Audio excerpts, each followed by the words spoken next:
Hey guys, it's Zach here. I have to be a little bit quiet tonight because Sam is having her little brother out this weekend and they went to sleep. So I thought I would tell you guys how work is going and everything. Work has been going great. I am currently doing, they're called ladders, saddles, and joining the two together.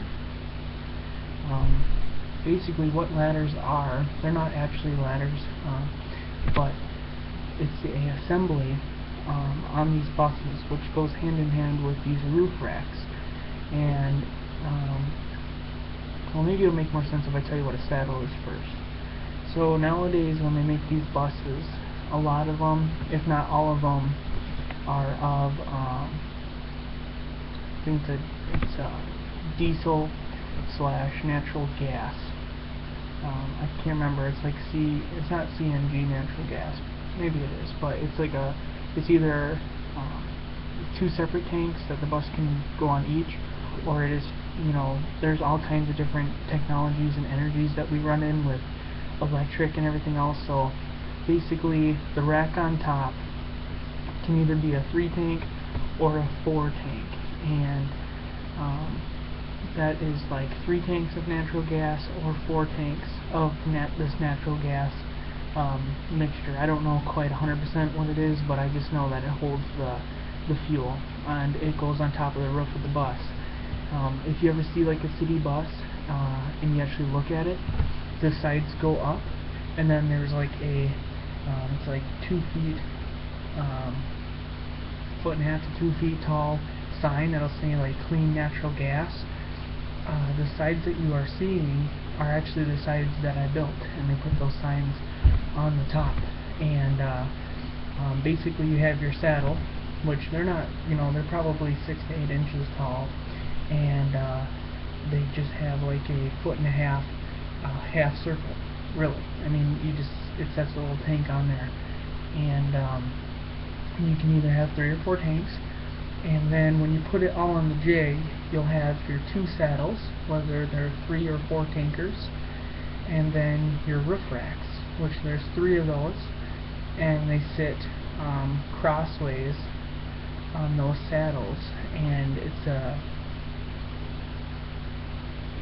that's just basically the best way I can explain it, but it just basically puts a separation in between. The saddles have to be welded in a specific order. There's like 30, probably close to 40. You have to do like a little weld here and a little weld on the opposite side, because they'll twist and warp and everything else, as all metal does. I mean, even though in this jig it is clamped down tight, you still get problems with lots of warping. Basically, I'm in that front unit, and right now it's not bad, but when there's 3 of us, Mark, Dave, and me, and Mark is my, I guess you call him like not my boss, but the main guy who's been there. Dave was hired about a month ago. I think it was a month ago, last week. He's an older gentleman, but he's easy enough to talk to. And then me, and the 3 of us are, well, we're all, Dave and me are learning, Mark's teaching us, but we now have just went over pretty much everything in that department. And I think that my confidence, I know Dave's confidence is good on the roof racks and the saddles. The join up, he gets a little bit confused on because of the way that we clamp it. There's a certain way, and there's holes that have to be in certain spots and stuff like that, so he gets a little bit confused on it, but I think he's feeling pretty confident, and I am too, because Mark, it sounds by the end of the summer here, is going to be going to day shift. And so we'll get a newer person, which will probably have to teach in, and there'll be 3 of us. But when it gets really busy, and we have to do like, gosh, I think Mark said at one point they're doing like 180 of them a week, and that's I think full assembly. No, it wasn't a full assembly, but it was 180 racks a week, and each rack is like, 3 parts, so that, that's a lot. Basically, day shift can get about 4 out, night shift can get about 2 out.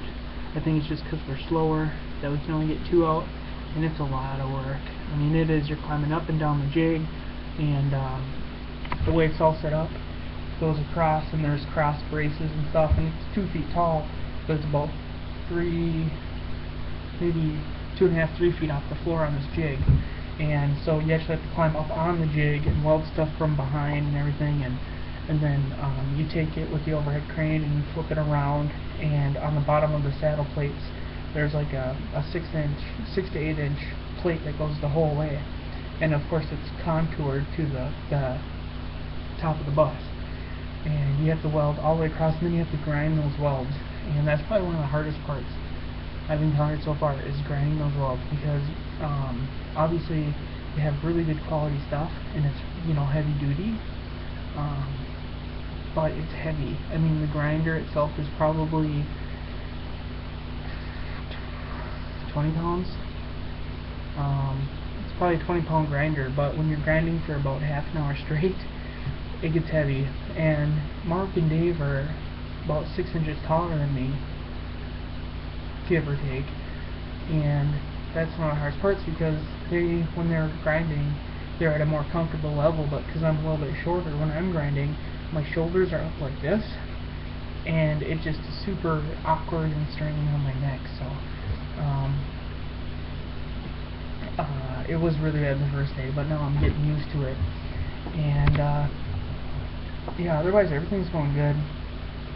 Got my first paycheck on Friday, which had 1 week on there, which wasn't a full week. I had like 36 hours on there, and they accidentally forgot to put my shift differential on there, so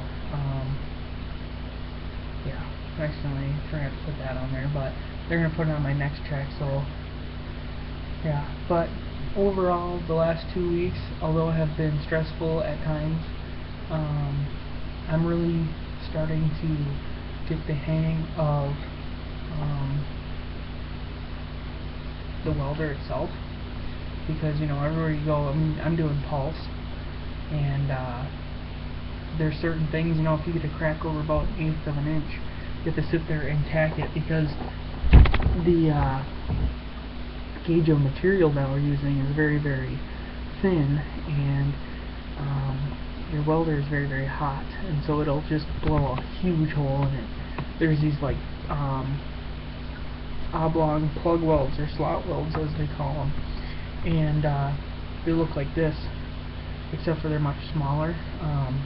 About, if you took a quarter and about that width, but just make it this kind of a, about this, a quarter's size, but then longer than a quarter, but in the shape, and you start and you weld around one side, and then you weld around the other side, and there's like 4 plates that go on each one of those, well, 2 of the 3 ladder racks, and they have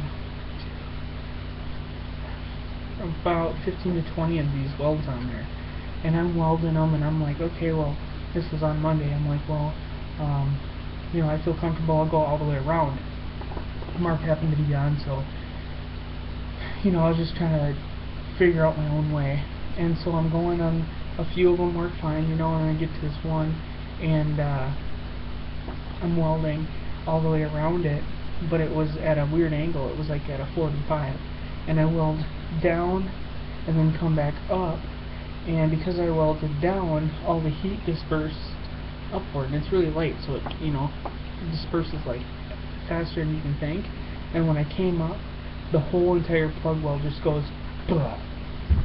It heated up to the point where it just fell right out, and I had to sit there and tack it for about 20 to 30 minutes, tacking and filling it back in, and it looked just horrible, but in some situations that's all that you can do.